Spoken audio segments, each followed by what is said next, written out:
तो साथियों, आज शुरू कर रहे हैं श्रीमद् भगवत गीता प्रश्नोत्तरी। और इसमें सबसे पहले हम शुरुआत करेंगे जो हमारा श्रीमद् भगवत गीता प्रश्नोत्तरी प्रथम चक्र है, जिसमें 60 प्रश्न है। मद भगवत गीता के प्रथम चक्र से गीता महाभारत के कौन से पर्व में है?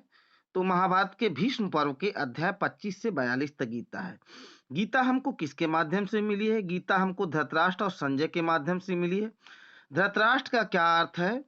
जिसने मोह युक्त होकर बिना अधिकार राष्ट्र को पकड़ रखा है, उसे धृतराष्ट्र कहते हैं। धृतराष्ट्र अंधे थे, इसका अर्थ क्या है? धृत राष्ट्र को चर्म चक्षु नहीं थे और ज्ञान चक्षु भी नहीं थे। गीता में अर्जुन उवाच एवं श्री भगवानु वाच कितनी बार आया है? अर्जुन उवाच 20 बार और भी भगवान उवाच 27 बार आया है। गीता में भगवान कृष्ण ने कुल कितने श्लोक बोले हैं? तो 574 बोले हैं। संजय ने गीता में कुल कितने श्लोक बोले हैं और अर्जुन ने कितने बोले हैं? तो संजय ने 40 और अर्जुन ने 85 श्लोक बोले हैं। गीता कहाँ से आरंभ होती है और कहाँ पूर्ण होती है? गीता अर्जुन के शरणागत से आरंभ होकर शरणागति में पूर्ण होती है। गीता पढ़ने के बाद अन्य शास्त्र पढ़ने की आवश्यकता नहीं होती, ऐसा वेद व्यास जी ने क्यों कहा है? इसका कारण है कि गीता स्वयं पद्म नाम भगवान श्री विष्णु के मुखारबिंद से निकली है। जो गीता है वो भगवान विष्णु के मुखारबिंद से निकली है, इसलिए गीता पढ़ने के बाद में कोई अन्य पुस्तक पढ़ने की जरूरत नहीं है। आगे देखते हैं। भगवान श्री कृष्ण में गीता का महात्म्य गीता के कौन से श्लोक में बताया है? महात्म्य अध्याय 18 के 68 से 71 तक श्लोकों में। संजय का अर्थ क्या होता है? सत्य की जय, सम प्लस जय। मां शुच का क्या अर्थ है? शोक मत करना। साथियों, मैं संस्कृत का एक्सपर्ट नहीं हूं, अगर कहीं पे कोई ऐसी थोड़ा प्रोनाउंसिएशन में प्रॉब्लम हो तो उसको अपने स्तर से देख लेना, क्योंकि उतना शुद्धता नहीं होगी। फिर भी मां शुच मां शुचः का अर्थ क्या है? शोक मत करना। गीता में प्रयुक्त छंद का क्या नाम है? अनुष्टुप छंद। ध्यान रखेंगे, इंपॉर्टेंट है अनुष्टुप छंद। अनुष्टुप छंद में एक श्लोक में कितने अक्षर होते हैं? 32 माने 32 अक्षर होते हैं। गीता का उपदेश कुरुक्षेत्र के कौन से स्थान पर दिया गया है? ज्योतिषर ग्राम कुरुक्षेत्र में। तो यूरोप के विख्यात दार्शनिक जो श्रद्धा के कारण गीता को अपने सिरहाने रखकर सोते थे, उनका नाम क्या था? माने एक ऐसा यूरोपियन फिलोसफर जो गीता को इतना रिस्पेक्ट करता था कि वो अपने सर पे सिरहाने माने सर की साइड में रखे थे, तो उनका नाम था इमर्सन, राल्फ वाल्डो इमर्सन पूरा नाम है उनका। लोकमान्य तिलक ने गीता पर भाष्य लिखा है, उसका नाम क्या है? श्रीमद् भगवत गीता रहस्य। लोकमान्य तिलक जी ने जो गीता पर भाष्य लिखा है उसका नाम है श्रीमद् भगवत गीता रहस्य अर्थात कर्मयोग शास्त्र। संत विनोबा भावे ने गीता पर कौन सी पुस्तक लिखी है जो बड़ी मशहूर है? गीता प्रवचन।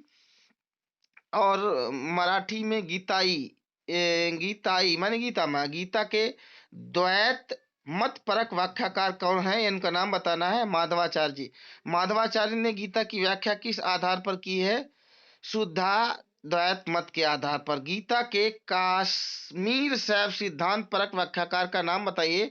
आचार्य अभिनव गुप्त है। अगले पेज पर हम आते हैं। आचार्य निम्बार्क की परंपरा के केशव कश्मीरी भट्ट द्वारा लिखित गीता का नाम है इसका तो तत्व प्रकाशिका। गीता की सुप्रसिद्ध व्याख्या गुणार्ध दीपिका के लेखक का नाम बताओ। आचार्य मधुसूदन अवस्थी।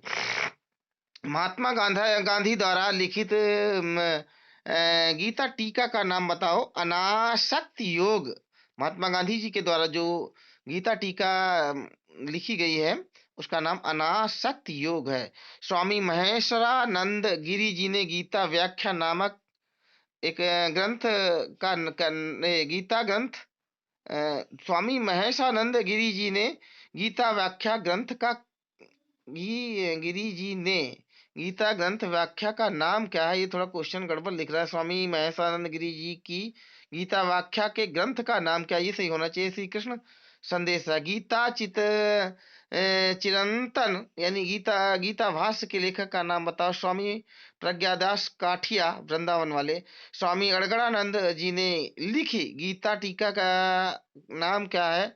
यथार्थ गीता है। संत ज्ञानेश्वर महाराज ने गीता टीका का क्या नाम है? ज्ञानेश्वरी। भावार्थ दीपिका स्वामी अखंडानंद स्वामी जी ने की हुई गीता की व्याख्या का नाम क्या है? श्री गीता रस रत्नाकर। अर्जुन को गुणाकेश क्यों कहा गया? अर्जुन नींद को जीतने वाला था। अर्जुन का नाम पार्थ क्यों पड़ा? अर्जुन प्रथा का पुत्र था। कृष्ण को पार्थ सारथी क्यों कहते हैं? पार्थ अर्जुन का नाम है उनका रथ हाँकने के कारण, यानी अर्जुन का सारथी बनने के कारण। कुरुक्षेत्र की बहुत महत्वपूर्ण प्रश्न है, इस पर ध्यान देंगे। कुरुक्षेत्र की भूमि की आयु कितनी है? 79,088 वर्ष। 19,088। महाभारत युद्ध में कौरवों की सेना कितनी थी? 11 अक्षौहिणी। 11 अक्षौहिणी थी। पांडवों की सेना कितनी थी? 7 अक्षौहिणी। एक अक्षौहिणी सेना में कितने मतलब पैदल होते थे, घोड़े होते थे, रथ होते थे, हाथी होते? तो इसको ध्यान से देखेंगे। एक अक्षौहिणी सेना में 1,09,350। ध्यान देंगे, पैदलों की संख्या है 1,09,350। घोड़े होते थे 65,610।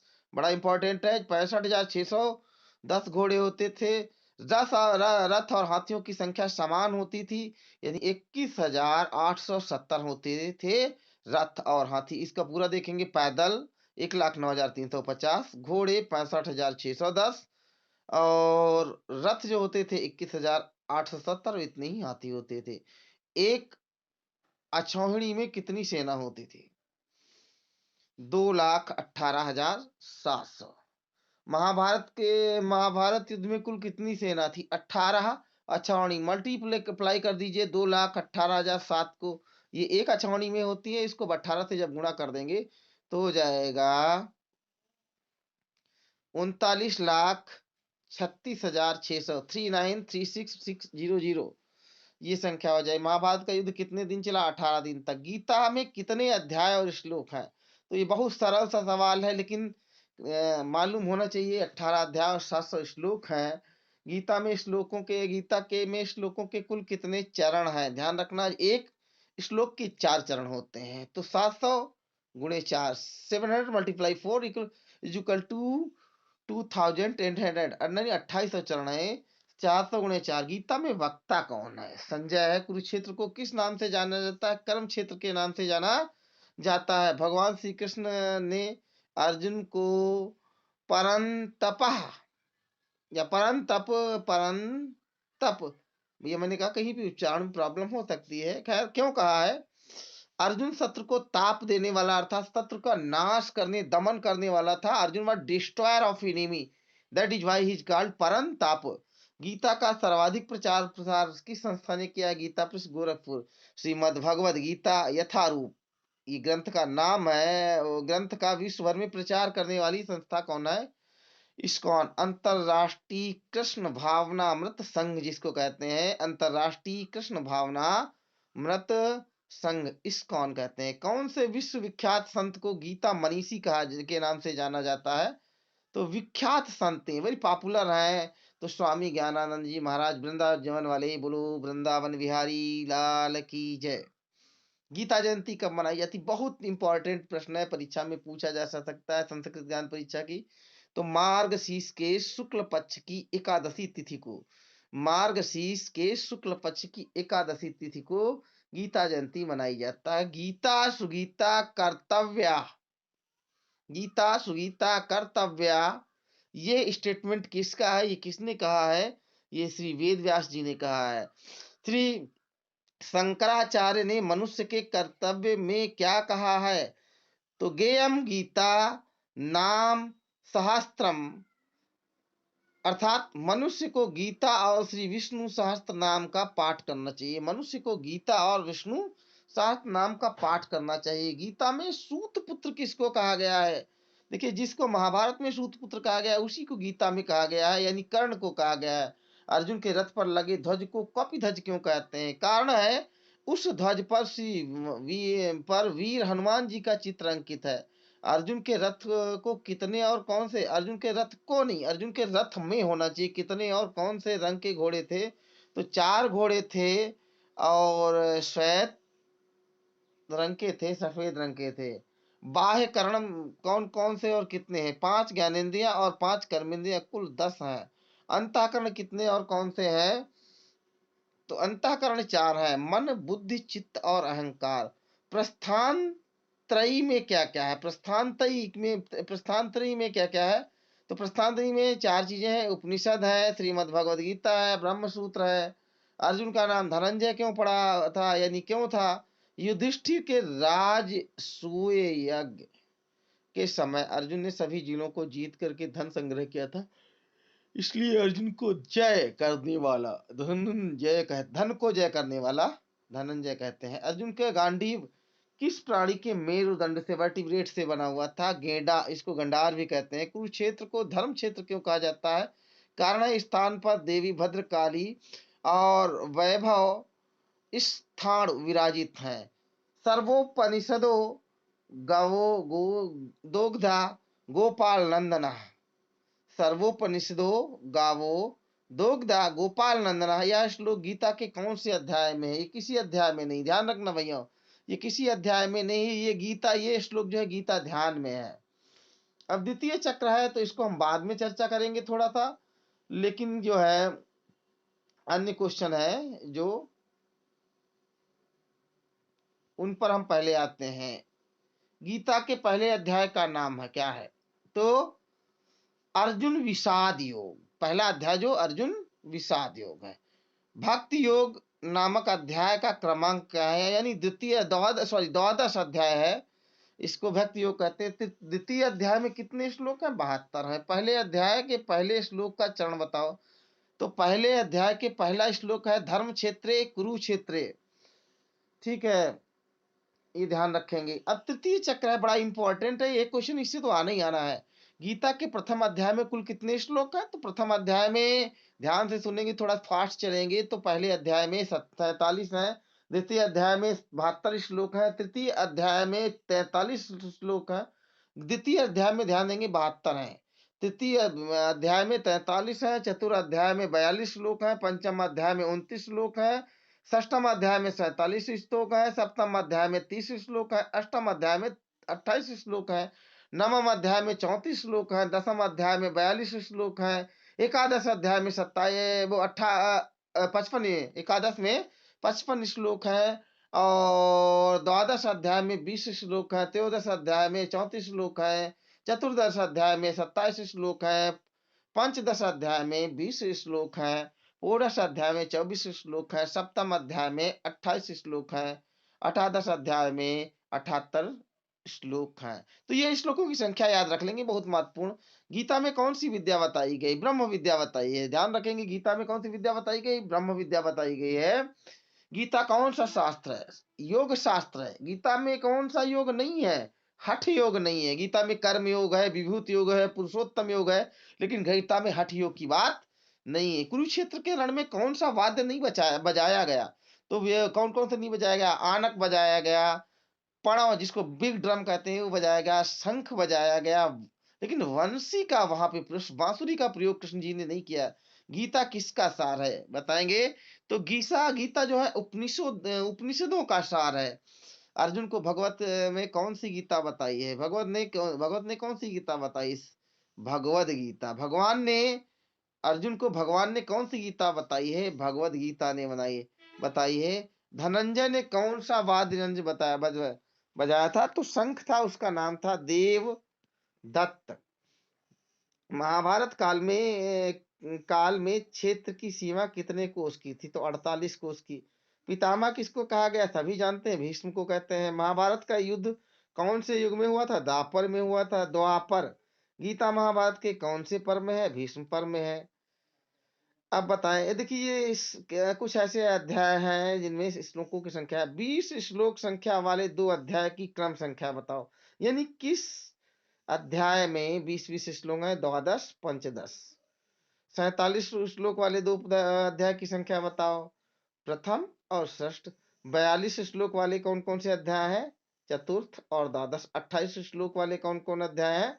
तो अष्टम और सप्तम है।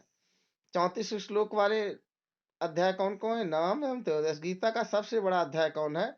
18वां अध्याय है। ये बहुत महत्वपूर्ण, ध्यान रखने वाली। गीता का सबसे बड़ा अध्याय जो है 18वां अध्याय, इसमें 48 श्लोक। गीता में कौन से दो अध्याय मिलकर 150 श्लोक हैं? द्वितीय और अष्टादश। द्वितीय में 72 है और अष्टादश में 78 है। द्वितीय अध्याय में स्थित प्रज्ञ में कितने श्लोक हैं? तो 18 श्लोक हैं, श्लोक 55 से 72 तक। अब ये देखिए, चतुर्थ क्रम है 1 से 4 अध्याय में। प्रश्न 35 है, गीता में कौन कौन से प्रमुख 3 योग मार्गों का वर्णन किया गया है? तो बड़ा ध्यान से रखेंगे, गीता में कौन कौन है? कर्म योग है, ज्ञान योग है, भक्ति योग है। ये 3 योगों का वर्णन किया गया है। ऋषिकेश कृष्ण ने किस नाम का शंख बजाया? पांचजन्य। ध्यान रखेंगे, भगवान श्री कृष्ण के शंख का नाम क्या था? पांचजन्य। धनंजय ने किस नाम का शंख बजाया था? देवदत्त। धर्मराज युधिष्ठिर ने किस शंख को बजाया था? अनंत विजय। ये ध्यान रखेंगे, युधिष्ठिर के शंख का नाम क्या था? अनंत विजय था। श्री कृष्ण ने अर्जुन ने श्री कृष्ण को दोनों सेनाओं के बीच में रथ खड़ा करने के लिए क्यों कहा? कौरवों की सेना जिनके साथ लड़ना थे उनको देखने के लिए, माने वो देख सके कि किसके किसके साथ में लड़ना है। कौरवों की सेना देखने पर अर्जुन पर क्या प्रभाव पड़ा है? अर्जुन की स्थिति क्या हो गई? अर्थात अर्जुन शोकाकुल हो गया, बड़ा दुखी हो गया। सज्जनों को देख कर अर्जुन ने क्या कहा? अर्जुन ने कहा कि इन स्वजनों को काम का मारकर मैं कल्याण नहीं देखता। अध्याय 2 है। तो भगवान श्री कृष्ण ने आत्मा के 4 विशेष गुण कौन कौन से बताए? भगवान श्री कृष्ण ने कहा है कि आत्मा को शस्त्र काट नहीं सकते, अग्नि जला नहीं सकती, जल गला नहीं सकता, वायु सुखा नहीं सकती, आत्मा अजर अमर है, ऐसा भगवत गीता कहती है। गीता में मनुष्य के जीवन के बारे में कौन सी अटल बात कही है? गीता स्पष्ट रूप से कहती है कि जिसका जन्म हुआ है उसकी मृत्यु निश्चित है, जिसकी मृत्यु निश्चित है हुई है उसका जन्म निश्चित है। गीता में किसका वध नहीं हो सकता? ऐसा कहा गया है। देह आत्मा का वध नहीं हो सकता है, और किसका हो सकता है? शरीर का वध हो सकता है, देह का वध हो सकता है, लेकिन आत्मा का वध नहीं हो सकता है। क्षत्रियों का कर्म क्या है? युद्ध करना। बहुत बड़ी बात है। क्षत्रियों का मुख्य कार्य क्या है? कर्म धर्म है, युद्ध करना। क्षत्रियों के लिए युद्ध को क्या कहा गया है? क्षत्रियों को युद्ध के लिए कहा गया स्वर्ग जाने का द्वार। क्षत्रिय ने युद्ध नहीं किया तो क्या हानि होगी? उसका स्वधर्म और कीर्ति नष्ट होकर वह पाप का भागी होगा। क्षत्रिय के लिए अकीर्ति अपकीर्ति किस प्रकार मानी जाती है? अब क्षत्रिय के लिए अपकीर्ति जो है मृत्यु से बढ़कर मानी जाती है। क्षत्रिय को युद्ध करने में कौन सी दो बातें मिलती हैं? मृत्यु हुई तो स्वर्ग प्राप्त होगा और जीत हुई तो पृथ्वी का राज मिलेगा। भगवान श्री कृष्ण ने स्थित प्रज्ञ का वर्णन कितने श्लोकों में किया है? 18 श्लोकों में किया है। गीता के अनुसार किसको सुख नहीं मिलता है? गीता के अनुसार अशांत व्यक्ति को कभी सुख नहीं मिलता है। क्या नष्ट होने से सर्वनाश हो जाता है? जब बुद्धि नष्ट हो जाती है, बुद्धि का नाश हो जाता है तो सर्वनाश हो जाता है। भगवान ने शोक से उद्विग्न अर्जुन को क्या कहा? जब अर्जुन दुखी था तो भगवान कृष्ण ने उससे क्या कहा? हृदय की तुच्छ दुर्बलता, हृदय की तुच्छ दुर्बलता को त्याग कर युद्ध के लिए खड़ा हो जाए, खड़ा हो जा। पंडित लोग किसका शोक नहीं करता? जिसके प्राण चले जाए और जिसके प्राण नहीं गए। अर्थात जीवित और अजीवित के लिए ब्राह्मण लोग शोक नहीं करते, पंडित ज्ञानी जन शोक नहीं करते हैं। गीता में स्थित प्रज्ञ किसको कहा गया है? जो मनुष्य संपूर्ण कामनाओं को त्याग कर आत्मा से आत्मा में संतुष्ट रहता है उसको स्थित प्रज्ञ कहते हैं। माने जो कामना त्याग दे, संपूर्ण कामनाएं त्याग दे, अंतरात्मा संतुष्ट हो जाए, आत्मा से आत्मा में संतुष्ट रहता है, उसको स्थित प्रज्ञ कहा जाता है। आत्मा किससे परे है? आत्मा इंद्रियां मन और बुद्धि से परे है। कर्म न करने से क्या होगा? कर्म न करने से शरीर निर्वाह नहीं होगा। जो लोग केवल अपने लिए खाना खाते हैं उनको गीता में क्या कहा गया है? पापी कहा गया है। मनुष्य न चाहते हुए भी पाप क्यों करता है? बहुत ध्यान से सुनना इस बात को। मनुष्य न चाहते हुए भी पाप क्यों करता है? रजोगुण के उत्पन्न काम और क्रोध के कारण। संसार में दो ही पाप के मुख्य कारण है, काम और क्रोध। ये रजोगुण से उत्पन्न होते हैं और इन्हीं गुणों के कारण मनुष्य पाप करता है। गीता कौन से दुर्जय शत्रु को मार डालने को कहती है? गीता में किस शत्रु को मार डालने? काम रूपी शत्रु को। ध्यान देना, काम जो है वो सबसे बड़ा शत्रु है मनुष्य का। भगवान कब कब अपने को उत्पन्न करते हैं? तो गीता में बहुत कहा क्या है, शुरुआत में कहा गया है कि जब जब धर्म की हानि होती है, अधर्म का उत्थान होता है। यदा यदा ही धर्मस्य वाला श्लोक सुना होगा। कौन से 3 कार्यों के लिए भगवान अवतार लेते हैं? तो सज्जन लोगों की रक्षा के लिए, दुष्टों का विनाश करने के लिए और धर्म की स्थापना के लिए भगवान अवतार लेते हैं। जब जब होई धर्म की हानि। तुलसी बाबा ने भी यही लिखा है। ये चौपाई ध्यान रखेंगे। भगवान ने 4 वर्णों की उत्पत्ति किस आधार पर की है? गुण और कर्म के आधार पर। ठीक है। हाँ, गीता के अनुसार 4 वर्ण कौन है? ब्राह्मण, क्षत्रिय, वैश्य और शूद्र है। कौन सी अग्नि सभी कर्मों को भस्मात करती है? ज्ञानाग्नि। यानी आपके पास अगर नॉलेज है तो आप सभी जो है अग्नि जो सभी कर्मों को भस्मात करती है। गीता में किस बात को पवित्र माना है? ज्ञान को। गीता में ना ही ज्ञानेन सदसम पवित्र में विद्यते। किसको ज्ञान प्राप्त होता है? जो श्रद्धावान होता है, तत्पर होता है, संयत होता है, उसको ज्ञान प्राप्त होता है। ज्ञान प्राप्त होने पर किसकी प्राप्ति होती है? शांति का लाभ मिलता है। ज्ञान प्राप्त होने पे अज्ञ एवं असद व्यक्ति की गति क्या होती है? ऐसे संशयात्मा का विनाश होता है। पंचम अध्याय में आते हैं। अध्याय 5 से 10 में प्रश्न 24 प्लस 45 है। शरीर के 9 द्वार कौन कौन से हैं? 9 द्वार, जिनको 9 छिद्र भी कह सकते हैं। 2 आंखें, 2 कान, 2 नाक, मुख, गुदा, उपस्थ। व्यक्ति, पंडित व्यक्ति किस किस में समान दृष्टि देखते हैं? पंडित का मतलब यहाँ पे ब्राह्मण से नहीं, ज्ञानी व्यक्ति से है। ज्ञानी व्यक्ति होते हैं, ज्ञानी जन ब्राह्मण, गाय, हाथी, कुत्ता और चंडाल में समान दृष्टि देखते हैं। कर्मयोगी किस लिए कर्म करते हैं? अंतःकरण की शुद्धि के लिए कहते हैं। इंद्रियों के सुख किस प्रकार के हैं? जिनका आरंभ है, अंत है, अर्थात अनित्य है। किस व्यक्ति को मुक्त माना जाएगा? जो इच्छा, कर्म और क्रोध से मुक्त हो गया, उसको मुक्त माना जाए। अध्याय 6। किस व्यक्ति के लिए योग दुख नाशक होता है? योग किसके लिए दुख नाशक है? जो यथा योग आहार विहार कर्म चेष्टा तथा निद्रा एवं जागरण करता है, उसके लिए योग दुख नाशक होता है। चंचल मन को वश में लाने के लिए भगवान कौन से उपाय बताए हैं? अभ्यास और वैराग्य। ये 2 चीजें अगर आप कर लेंगे तो आपका मन कितना भी चंचल हो, बस में हो जाएगा। किसकी दुर्गति नहीं होती है? जो लोगों के कल्याण के कार्य करता है, उसकी दुर्गति नहीं होती है। भगवान अर्जुन को योगी बनने के लिए क्यों कहते हैं? भगवान अर्जुन योगी क्यों कहते हैं? योगी तपस्वी ज्ञानी सकाम करने वाले से भी श्रेष्ठ है।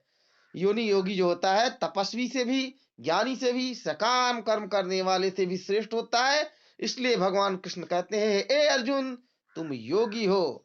भगवान किस योगी को परम श्रेष्ठ मानते हैं?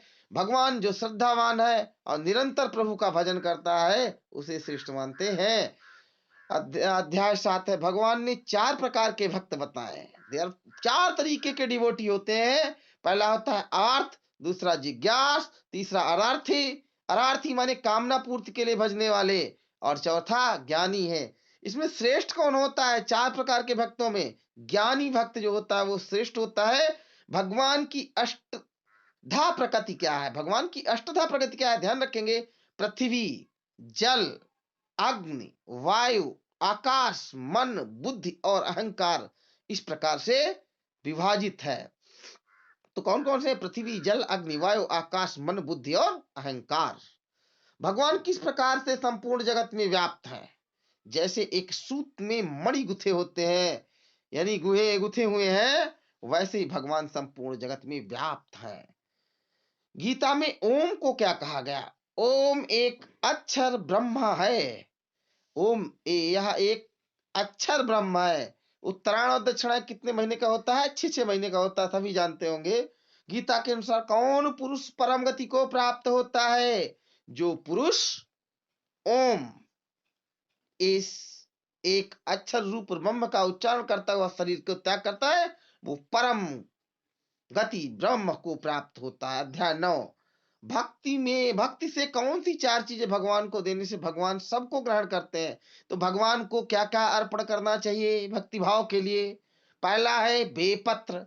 पत्र में बेल पत्र या तुलसी पत्र, पुष्प कोई भी हो, फूल फल कोई भी हो, और तोयम माने जल। जल शिव को चढ़ाते हैं, शिव जी को चढ़ाते हैं और सूर्य को अर्पित करते हैं। भगवान की कौन सी प्रतिज्ञा है? नामे भक्ता प्रणश्यति, मेरे भक्त का नाश नहीं होता है, ये भगवान की प्रतिज्ञा है। भगवान में आस्था रखोगे तो भगवान कहते हैं मेरे भक्त का नाश नहीं होगा। अगला प्रश्न है, इस अनित्य विनाशशील और दुखदायक लोक में आकर भगवान क्या करने को कहते हैं? प्रभु क्या कहते हैं? मेरा भजन करो, भजस्व माम। भगवान किस योग क्षेम वहन करते हैं? जो अनन्य प्रेमी भक्त हैं। भगवान अर्जुन को भजन करने के लिए क्यों कहते हैं? कारण है, मनुष्य का जीवन सुख रहित है, क्षणभंगुर है। Human life is divide of joys and momentary. Gita में किसको कृपण कहा है? जो फल के उद्देश्य से कर्म करता है। अगला प्रश्न है, योगक्षेम का क्या अर्थ है? योगक्षेम का मतलब क्या है? अप्राप्त की प्राप्ति का नाम योग अर्थात जोड़ना, और प्राप्ति के लिए संरक्षण का नाम है योग क्षेम। अध्याय 10 फिल इन द ब्लैंक्स करना है। भगवान कृष्ण कहते हैं, प्राणियों में स्थित मैं आत्मा हूं, मैं संपूर्ण भूतों का आदि मध्य और अंत हूं। मैं आदित्यों में विष्णु हूं, मैं नक्षत्रों में शशि चंद्रमा हूं, वेदों में मैं सामवेद हूं, देवों में मैं इंद्रिया वासव हूं, इंद्रियों में मैं मन हूं, प्राणियों में मैं चेतना हूं, रुद्रों में मैं शंकर हूं, पर्वतों में मैं हूं, पुरोहितों में मैं वनस्पति हूं, रसों में मैं सागर हूं, महर्षियों में मैं भृगु ऋषि हूं, वृक्षों में मैं अश्वत्थ हूं, ऋषियों में मैं नारद हूं, सिद्ध पुरुषों में मैं कपिल मुनि हूं, हाथियों में मैं ऐरावत हूं, नरों में मैं राजा हूं, आयुधों में मैं वज्र हूं, सर्पों में मैं वासुक हूं, नागों में मैं अनंत नाग हूं, दैत्यों में मैं प्रहलाद हूं, मृगों पशुओं में मैं मृगेंद्र हूं या सिंह हूं, पक्षियों में मैं वनते या गरुण हूं, आयुध शास्त्रधारियों में मैं सम हूं, मछलियों में मैं मकर हूं, नदियों में मैं गंगा या जाह्नवी हूं, विद्याओं में मैं आध्यात्म विद्या हूं, अक्षरों में मैं अकार हूं, अक्षरों में मैं अकार हूं, समासों में मैं द्वंद्व हूं, मैं प्राण हरण वाला मृत्यु हूं, नारियों में मैं कीर्ति श्री शोभा वाक स्मृति मेघा धृति धारणा शक्ति और क्षमा हूं, छंदों में मैं गायत्री हूं, महीनों में मैं मार्गशीर्ष हूं। ध्यान देना, भगवान श्री कृष्ण ने कहा छंदों में मैं गायत्री हूं, महीनों में मैं मार्गशीर्ष हूं, ऋतुओं में मैं सुकुमार या बसंत हूं, यादवों में वासुदेव कृष्ण हूं, पांडवों में मैं धनंजय हूं, मुनियों में मैं व्यास हूं, कवियों में मैं शुक्राचार्य हूं, गोपियों में मैं मौन हूं, सर्व वेदों में मैं प्रणव हूं, आकाश में मैं शब्द या ध्वनि हूं, नरों में मैं पुरुष हूं, मैं प्राणियों में किरणों वाला सूर्य हूं। विभूतियों के अंत में भगवान ने क्या कहा? मैं इस संपूर्ण जगत को एक अंश मात्र से धारण करके स्थित हूं। तो साथियों, यहां तक पेज 24 तक के 5 अध्याय तक के चक्रों का जिक्र किया गया है। साथियों, मैं आपका साथी विकास मिश्रा बहुत ही जल्दी प्रज्ञा के सभी क्वेश्चन तैयार करा दूंगा। बस आपको वीडियो देखना है, पसंद करना है, और आपको चाहे तो आप अपनी सुविधानुसार लोड कर सकते हैं। हमारे इस वीडियो का मुख्य उद्देश्य हमें अपनी सनातन संस्कृति को जन जन तक पहुंचाना है। मैं आपको स्पष्ट बता दूं, मैं कोई यूट्यूब धारक नहीं हूं कि जो मैं आपसे कहूंगा वीडियो को लाइक करें, सब्सक्राइब करें। ऐसा कोई उद्देश्य नहीं है। इस वीडियो को बनाने के पीछे मेरा एकमात्र उद्देश्य हमें अपनी सनातन संस्कृति को जनमानस तक पहुंचाना है, जिससे लोग अपनी गौरवमयी संस्कृति के बारे में जान सकें, विश्व को ज्ञान प्रदान करने वाली श्री भगवत गीता के बारे में जान सकें। सब आप ध्यान पूर्वक पढ़ें, परीक्षा संस्कृत ज्ञान परीक्षा में भी आप सफल होंगे, आपको ज्ञान का भी प्राप्त होगा, सनातन संस्कृति का भी ज्ञान होगा, और आपको हिंदू होने का भी गर्व होगा। इसी के साथ जय श्री कृष्ण, जय राधे, आपका दिन मंगल हो।